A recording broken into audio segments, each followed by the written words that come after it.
Reverend Dave Christensen. I'm the director and lead investigator of Phantasm Paranormal. We're going to be doing an investigation this weekend at a place called Yankee Peddler West. It's an old building, and I'm getting ready to call the owner and see if she's willing to do a recorded interview with us. So give me a minute here.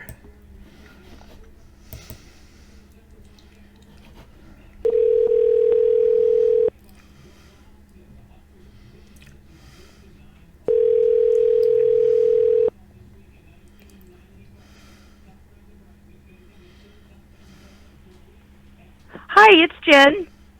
Hi, Jen. This is Reverend Dave Christensen. How are you? I'm good. How are you? Oh, I'm kicking, thank you.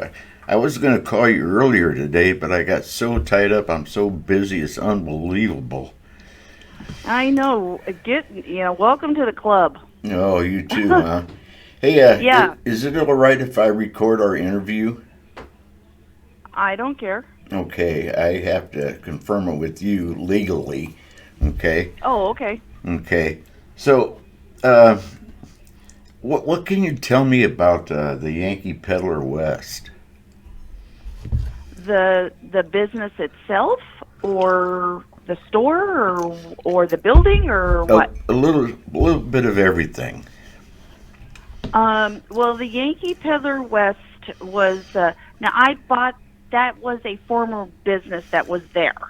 So Vince and Kirsten O'Connor owned that building, and I purchased it 3 years ago from them. And so he moved out, which was the Yankee Peddler West.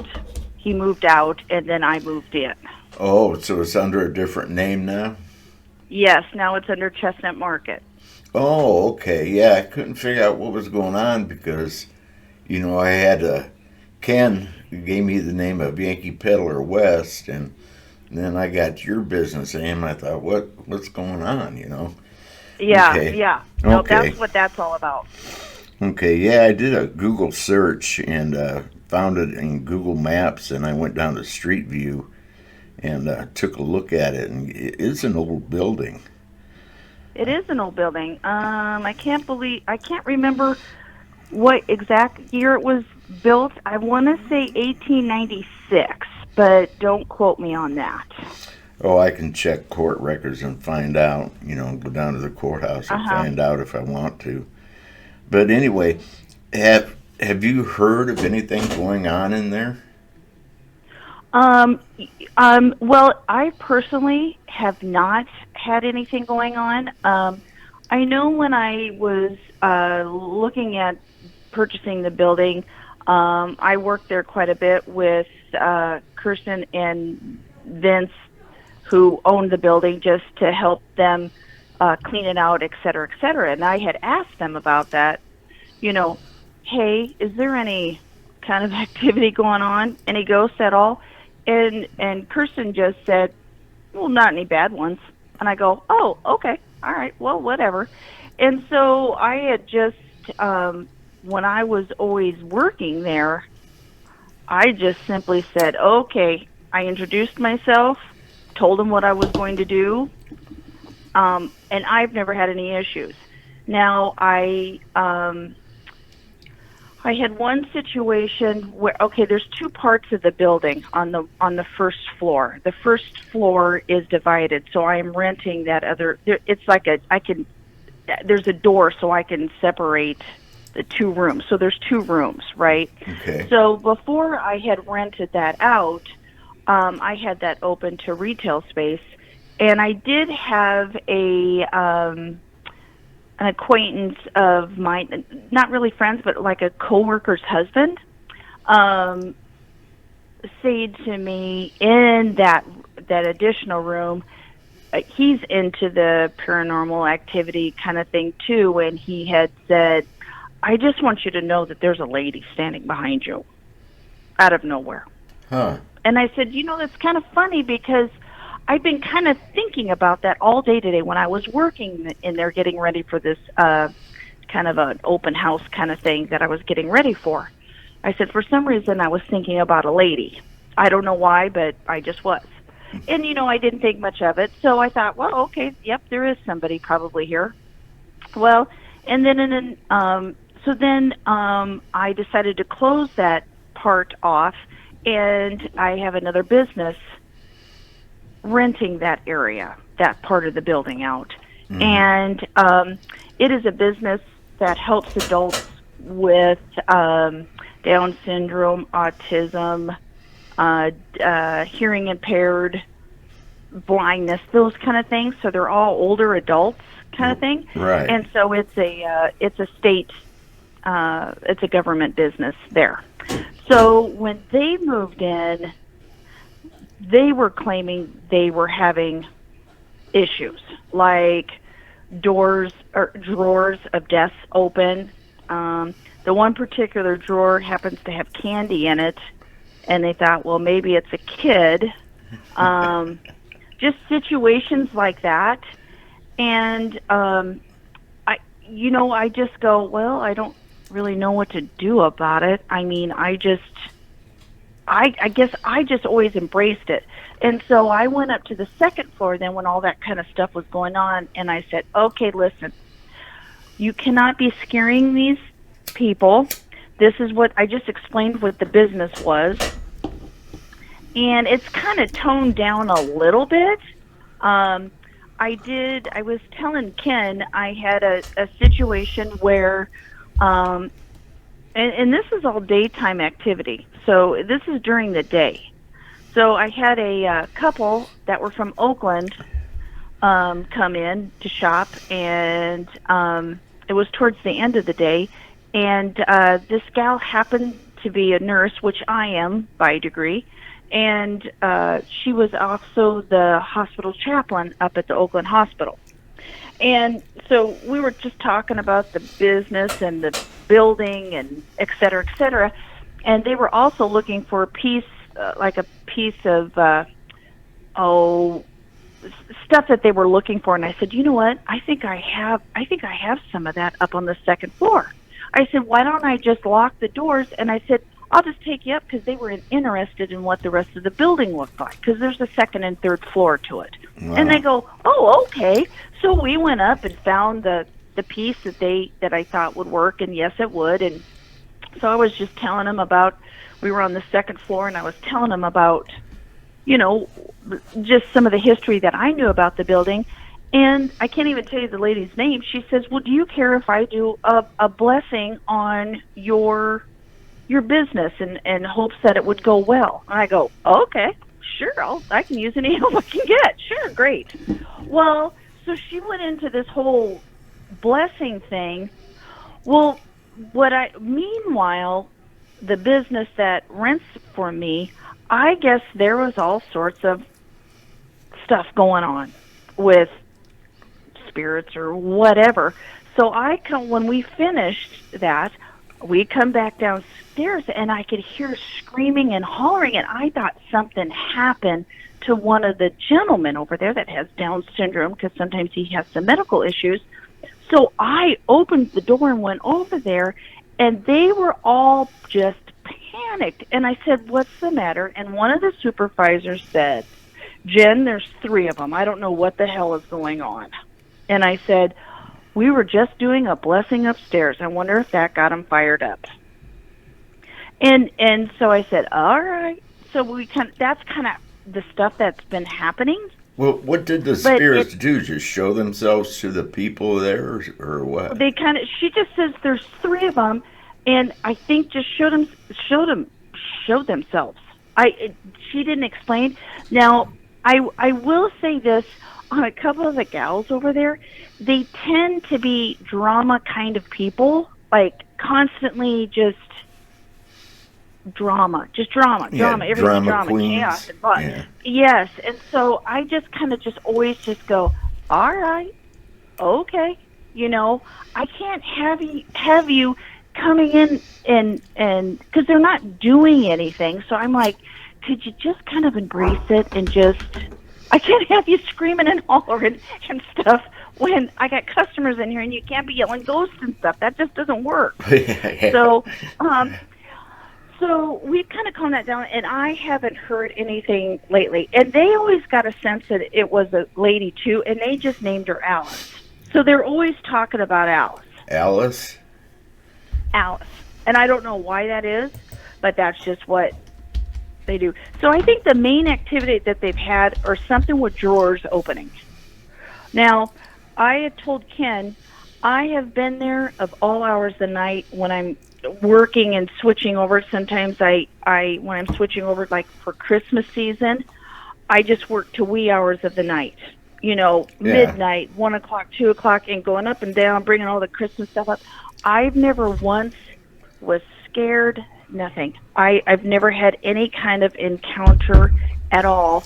And I told Ken, I don't know if it's because I have always, every morning I come in, I say, good morning, let's have a good day. And before I leave, I say, see you tomorrow. Yeah. I mean, I've always been like that in there. And I've always just said, like when they were giving the business that rents for me some issues, I went upstairs and said, okay, and I explained the whole thing. Can you kind of tone it down a little bit? And I told Ken, I said, I don't know if they're just they're in a ruckus, because it tends to get a little bit loud and stuff, because sometimes they have outbursts and stuff like that. Yeah. Are they irritated with that? Or sometimes that business has done things that I don't actually agree with, and I get a little bit aggravated, or like if you're renting a place out and you just kind of like, okay, I wouldn't have thought to do that, but okay. So I don't know if this spirit or spirits or whatever, if they can kind of detect that maybe I'm a little irritated, that then they're looking out for me, and then that's why they're getting them fired up. That's what I'm saying? Like, that's what they're doing. So I think that I've just always, every morning, I don't know if you're familiar with the book Jesus Calling.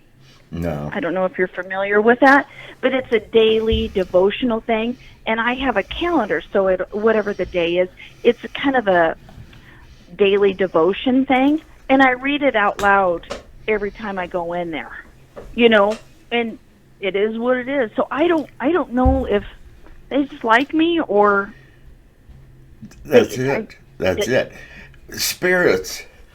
My house was very haunted when I first moved in, but that's a totally different story. But a lot of times, humans, they like interaction, okay? They like being around other people.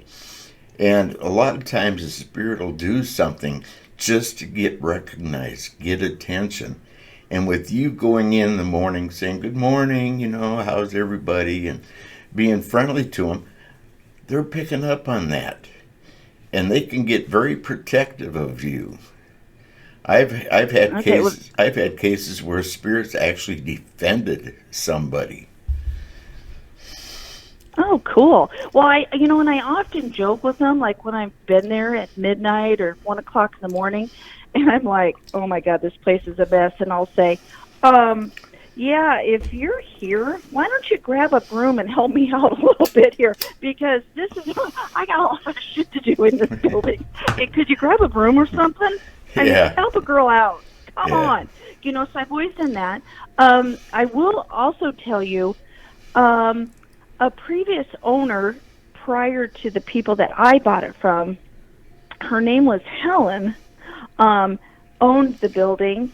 I'm not sure what year she owned the building, but for a length of time, I'm going to say 10, 20 years, she had a store in there which was called Helen's Gifts and Gourmet.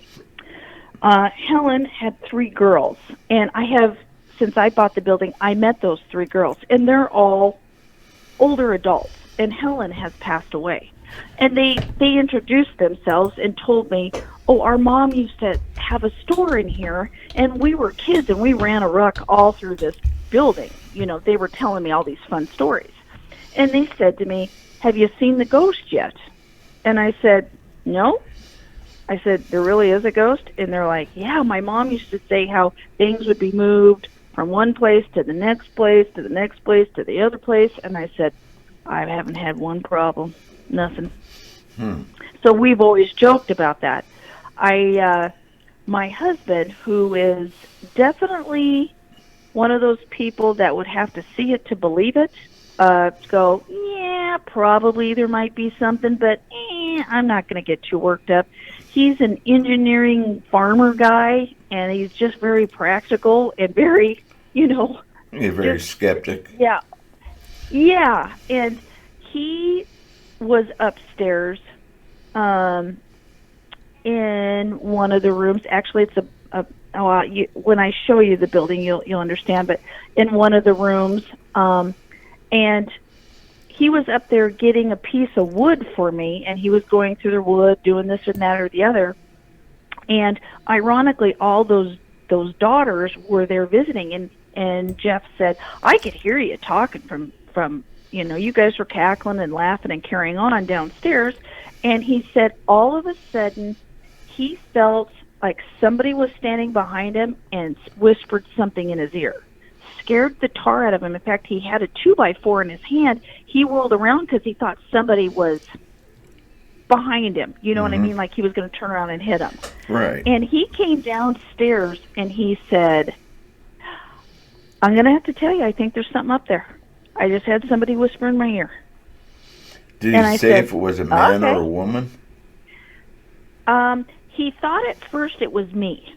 Okay. He thought I was trying to, at first his first reaction was, it's Jen trying to scare me, and it made him, he whirled around. He was going to be mad at me for doing that. Don't do that to me. Right. I think he felt like it was a woman. Okay. But he says, I can't tell you what they said. It was just one of those things that you kind of quickly hear a whisper, and that's it, and it scares the bejeebus out of you.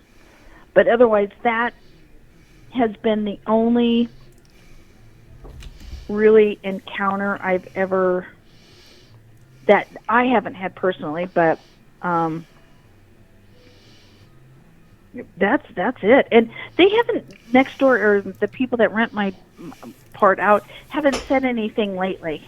So I don't know what's all going on. I kind of just poo-poo it a little bit because sometimes they can be a lot of drama over there, and it's exhausting. So, yeah.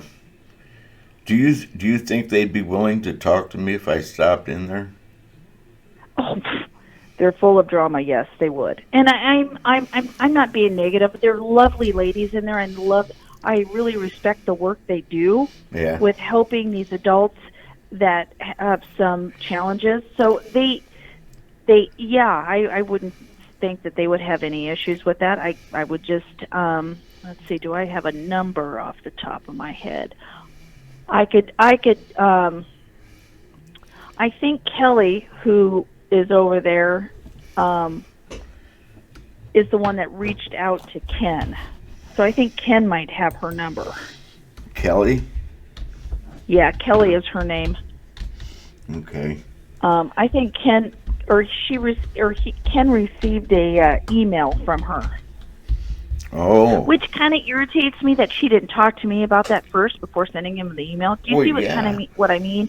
Yeah, it's like, what? So when Ken called, I was like, yeah, sure, come on over. I don't care. Yeah, great. Okay. Well, what I'll probably do is I'll probably stop in there to see if Kelly wants to talk. Okay. Is there any way that I can get in there one of these, tomorrow or Friday, to take some pictures and get a grand tour? Yeah, I'm open tomorrow from 10 to 5. From 10 to 5? I don't know what your schedule. Yeah, I don't know what your schedule is. You can come before 10, or you can come after 5, or depending on how busy it is, I could probably lock the door and show you upstairs. But I hate to do that and lock somebody out. Well, I don't want you to do that. What I'll do, I gotta stop in tomorrow at Deere's and get a new battery put in my truck.